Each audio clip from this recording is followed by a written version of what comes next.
Hello, lovelies. Delanda McNair here with you. And firstly, I want to say thank you to Claire for allowing me the opportunity to be here with you guys today.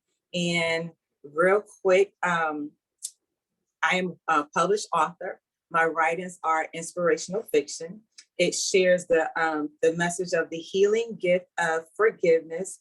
Um, it also shares the message of second chances.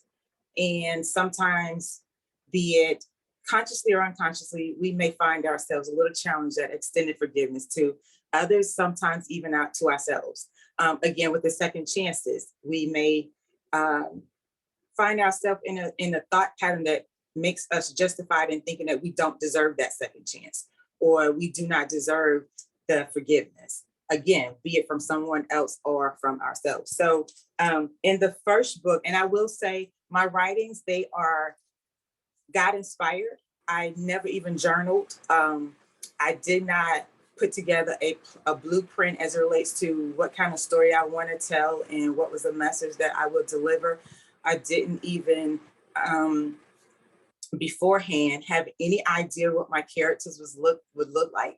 So God decided to visit me in a dream after a conversation with one of my sisters. And from there, the writings began. It took me a minute to welcome and embrace this opportunity to write and to be this, I guess, present and available to people I do not know because I'm so behind the scenes. But that is a short story, a shortcut version of the beginning of my writing journey. So with the first book, it is Farther Than the Eyes Can See. And it is a book of redemption, forgiveness, and love, the love of man, the love of God. And basically, again, God visited me in my dreams. And what's so interesting about this story is some of the story unfoldings that I had the opportunity of writing about. These writings began in 1995. And I did not take it seriously until the early 2000s. And the book was actually published. The first book was actually published in 2013. But some of the messages that he allowed me to write about was one, a stroke situation. Prior to me writing about that stroke situation, I had never even directly been connected to a stroke situation. I knew nothing about someone having a stroke and what it takes to be fully available to someone in need. Because I was single, never been married, no children. So I could be honest and tell you that I was completely selfish. And it all was about me until 2012. My mother came to visit for a week, so she thought, and she spent the week with my younger sister, the weekend with me, and she never went back home. That was the last weekend in April. My mother had a stroke on my watch. And the whole weekend, Friday through Sunday, she was having stroke-like symptoms, but she wasn't telling us. She was praying about it. And granted, God did help her because she actually walked herself into the emergency room at midnight on Sunday. But we got to roll her out after all of the check-ins and everything else that unfolded. So that was again, that stroke situation. I started writing about that in 1995, having no idea that I was writing some of what would be my life. And there is another situation in the book that I got the opportunity to realize that it resembled my life well after the fact. So again, with Farther Than the Eyes Can See, the main message is about this young lady who makes a drastic decision. And instantly after she does, she realizes that, wait a minute, I didn't think this through, or what next? And so she cannot fix it. She cannot undo what she did. And over the next 3.5, 4 years, she gets to see on the sidelines how it affects the people that were directly affected by her decision. And at some point, she has an awakening and she decides to figure out what she can do to help better the situation. Because again, she cannot undo the 4 years of life that these individuals lived out thanks to her decision. That is in Farther Than the Eyes Can See. And then the second book is You Taught Me. So You Taught Me focuses on the message of second chances. Again, there are two different individuals. that ends up having a chance meeting, so to speak. Of course, it's all divine. And one did not even realize that they had kind of checked out of life. They had a severe situation to happen to them that affected their life and the life of their child. And all they knew to do was to keep moving. But in the process of them keeping it moving, they were forgetting to live out certain areas of their life, and it affected their child.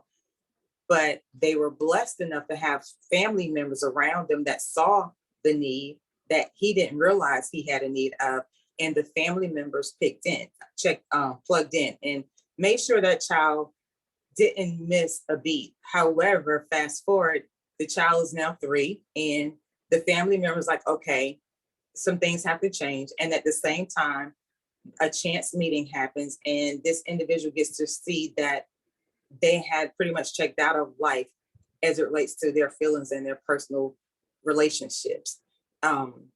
There's an individual, again, I got the opportunity to talk about the caregiver side of the stroke situation.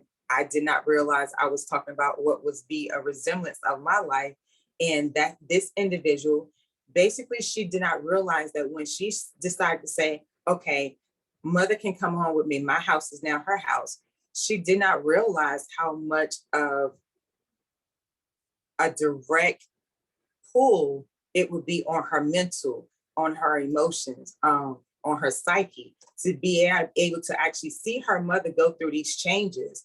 She goes from this strong, upright, vibrant, active individual to now basically her movement pretty much depends on her or someone else. So again, like, I'm sorry, my light went off. But again, like I didn't realize that that would be a reflection of my life to some degree until well after the fact. So that is the second book you taught me. I did in 2 other projects, I had the opportunity to do a collaborative. So on one of the collaborative is, this is basically your daily journal. This one is I Am Beautiful. Whenever you pick up the book, the journal, to just jot a quick note to yourself, or actually write a letter to yourself, or just pen a few words to release yourself, because some things you cannot openly take to other individuals. And when you do that, the journal, it reminds you every time you take a look at that journal that, hey, you are beautiful.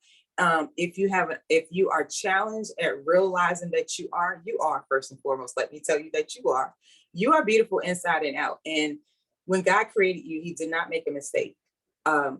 He didn't cut any corners with you. So the fact that you are here, firstly, you are enough, and there's a purpose to your life, and there's value to your life. But sometimes we overlook that, or sometimes the wrong thing happens to us, or is not happening, that it makes us feel some kind of way. And that is the journal. Again, it is, the title is I Am Beautiful. And every time you even look at it, glimpse at it, or pick it up to write a quick note to you or a letter to you, it reminds you how beautiful you are. And the last writing project that I had the opportunity to take a part of was a collaborative with about 9 other authors. And the message of this particular book is the title is Dear Daughter, the World is Awaiting You. And basically, having lived to whatever age that we all are present here have lived to, if you can look back on your life as a child at any age group or age area, what are some of the things that you now know, that you now like, you know what, it's like an instant, you get it, aha, that you wished you would have known at that particular age, at that particular stage, for that particular life chapter. So what you get to do is you get to come along and Dear Daughter and see the open letters that we have written to ourselves that we wish we had known, or to encourage ourselves and remind ourselves of different things that at whatever age we missed at that time.